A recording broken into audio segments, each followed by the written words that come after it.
I'm Lowell Chrisman from Phoenix, Arizona. I'm retired and teaching in seniors in high school. I wish they could be here to hear you today. I'm teaching these people an investment course part-time. And the first class I went to, they asked me to teach them how to prepare for retirement. I would like to know what the 2 or 3 things are that you would suggest that I include in this course. What the hell does Warren know about retirement? Yeah, we haven't even thought about it. Now, let me give you one suggestion for that group.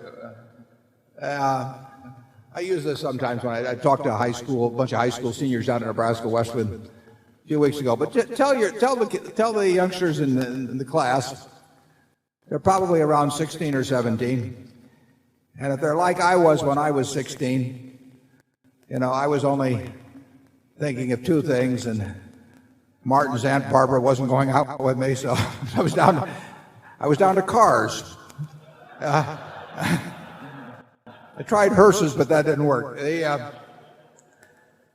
And let's assume, and I use this let's assume a genie appeared to you when you turned 16, and the genie said,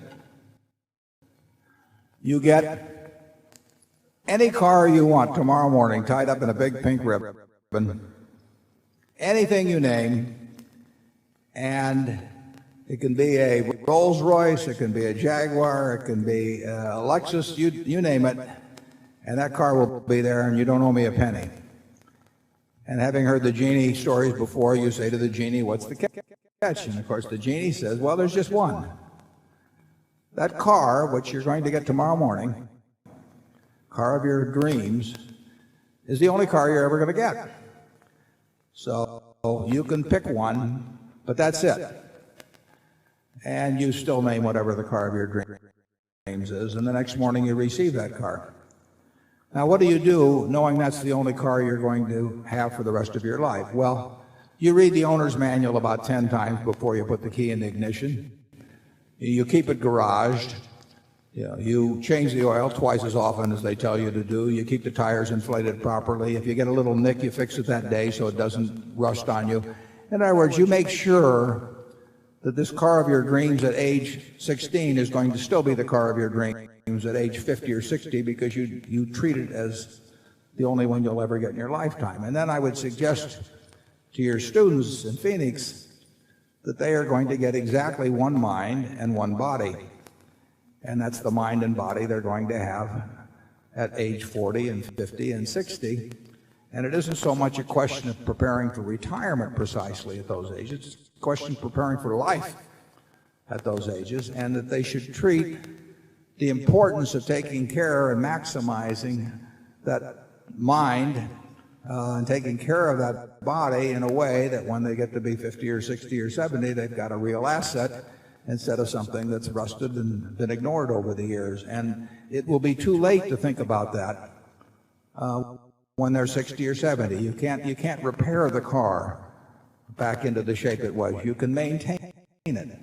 And in the case of a mind, you can enhance it in a very big way over time. But the most important asset your students have is themselves. I will take a person graduating from college, and assuming they're in normal shape and everything, I will be glad to pay them, probably $50,000 for 10% of all their earnings for the rest of their lives. Well, if I'm willing to pay them 10% for $50,000 for 10%, that means they're worth $500,000 if they haven't got a dime in their pocket, as long as they've got a good mind and a good body.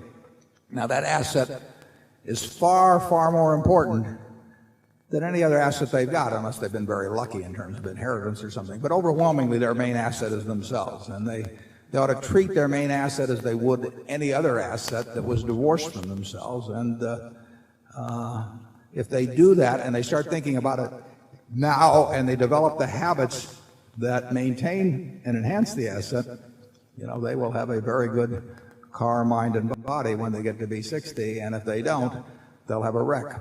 Charlie?